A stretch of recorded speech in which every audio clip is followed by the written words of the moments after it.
The Gingerbread Man. One day, the cook went into the kitchen to make some gingerbread.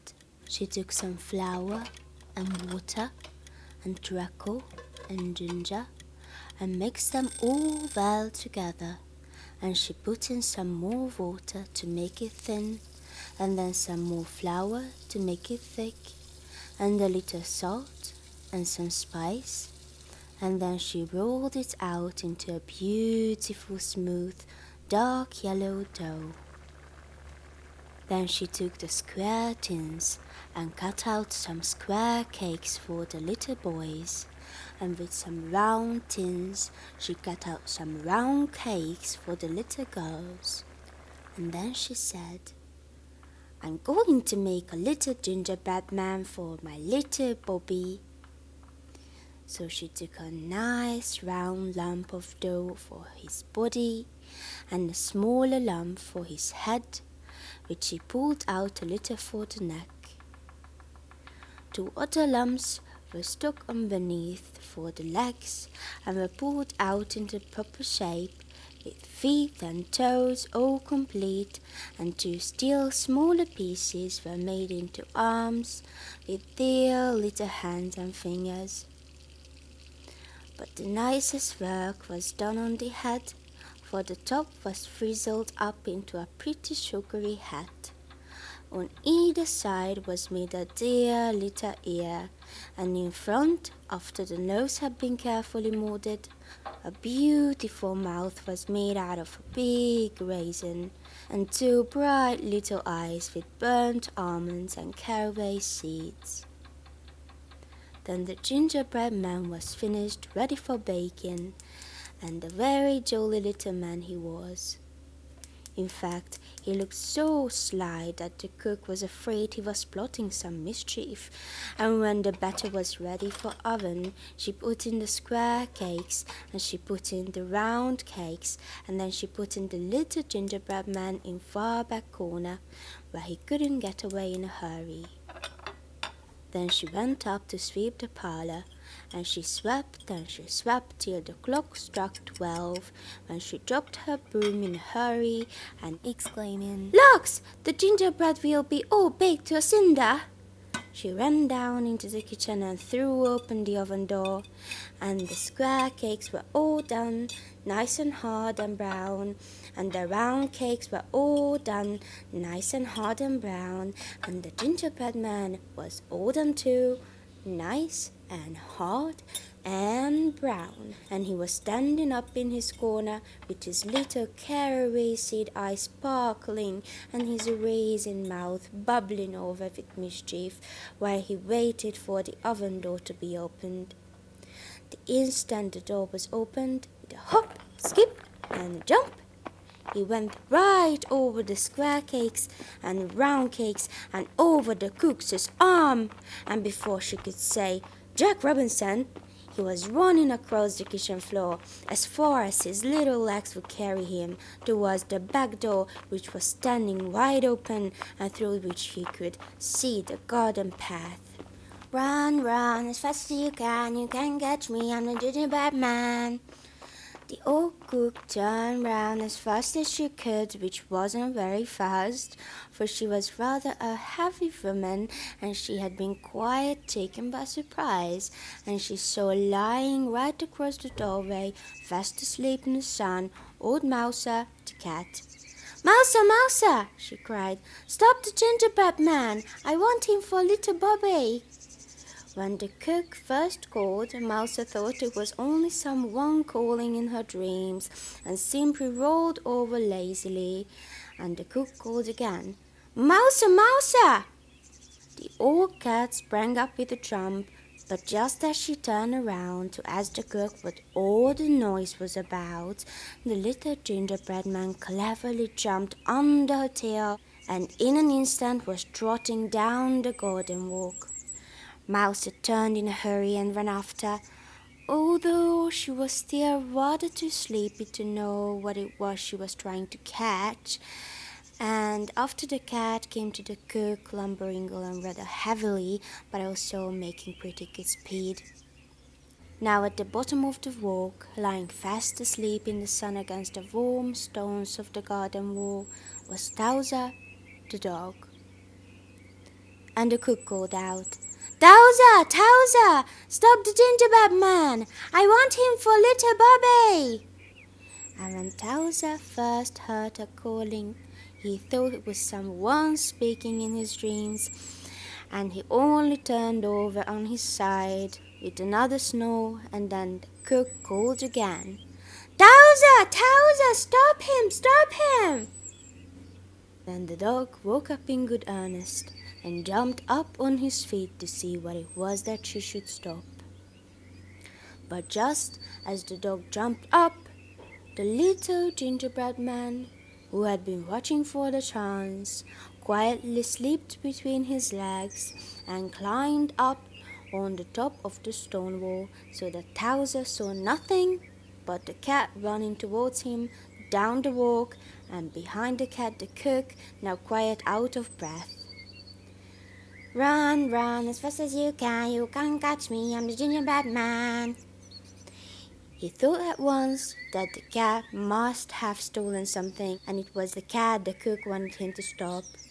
Now, if there was anything that Towser liked, it was going after the cat, and he jumped up the walk so fiercely that the poor cat did not have any time to stop herself or to get out of his way, and they came together with a great fizzing and barking and meowing and howling and scratching and biting, as if a couple Catherine wheels had gone off in the wrong way and had got mixed up with one another. But the old cook had been running so hard that she was not able to stop herself any better than the cat had done, and she fell right on top of the mixed up dog and cat, so that all three rolled over on the walk in a heap together. And the cat scratched whichever came nearest, whether it was a piece of the dog or the cook, and the dog bit at whatever came nearest, whether it was a piece of the cat or the cook, so that the poor cook was badly pummeled on both sides. Meanwhile, the gingerbread man had climbed up on the garden wall and stood on top with his hands in his pocket, looking at the scrimmage and laughing till the tears ran down from his little caraway seed eyes and his raisin mouth, and was bubbling all over with fun. "Run, run as fast as you can't catch me, I'm the gingerbread man." After a little while, the cat managed to pull herself out from under the cook and the dog, and the weary cast down and crumbled up looking cat she was. She had enough of hunting Gingerbread Man, and she grabbed back to the kitchen to repair damages. The dog, who was very cross because his face had been badly scratched, let go of the cook, and at last, catching sight of the gingerbread man, made a ball for the garden wall. The cook picked herself up, and although her face was also badly scratched and her dress was torn, she was determined to see the end of the chase, and she followed after the dog, though this time more slowly. When the gingerbread man saw the dog coming, he jumped down on the farther side of the wall and began running across the field. Now in the middle of the field was a tree, and at the foot of the tree was lying Joko, the monkey. He wasn't asleep, monkeys never are, and when he saw the little man running across the field and heard the cook calling, "Joko, Joko, stop the gingerbread man!" he at once gave one big jump. But he jumped so fast and so far that he went right over the gingerbread man, and as luck would have it, he came down on the back of Towser the dog, who had just scrambled over the wall and whom he had not before noticed. Towser was naturally taken by surprise, but he turned his head round and promptly bit off the end of the monkey's tail, and Joko quickly jumped off again, chattering his indignation. Meanwhile, the gingerbread man had got to the bottom of the tree and was saying to himself, "Now, I know the dog can't climb a tree, and I don't believe the old cook can climb a tree. And as for the monkey, I'm not sure, for I've never seen a monkey before, but I am going up." So he pulled himself up hand over hand until he had got to the topmost branch. "Climb, climb as fast as you can catch me, I'm the gingerbread man." But the monkey had jumped with one spring onto the lowest branch, and in an instant he also was at the top of the tree. The gingerbread man crawled out to the furthermost end of the branch and hung by one hand, but the monkey swung himself under the branch, and stretching out his long arm, he pulled the gingerbread man in. Then he held him up and looked at him so hungrily that the little raisin mouth began to pucker down at the corners, and the caraway seed eyes filled with tears. And then what do you think happened? Why, little Bobby himself came running up. He had been taking his noonday nap upstairs, and in his dreams it seemed as if he kept hearing people call, "Little Bobby! Little Bobby!" until finally he jumped up with a start and was so sure that someone was calling him that he ran downstairs without even waiting to put on his shoes. And as he came down, he could see through the window in the field beyond the garden the cook and the dog and the monkey, and he could even hear the barking of Towser and the chattering of Joker. He scampered down the walk with his little bare feet battering against the warm gravel, climbed over the wall, and in a few seconds arrived under the tree, just as Joker was holding up the poor little gingerbread man. "Drop it, Joker!" cried Bobby, and drop it Joker did, for he always had to mind Bobby. He dropped it so straight that the gingerbread man fell right into Bobby's uplifted pinafore. Then Bobby held him up and looked at him, and the little raisin mouth buckled down lower than ever, and the tears ran right out of the caraway seed eyes.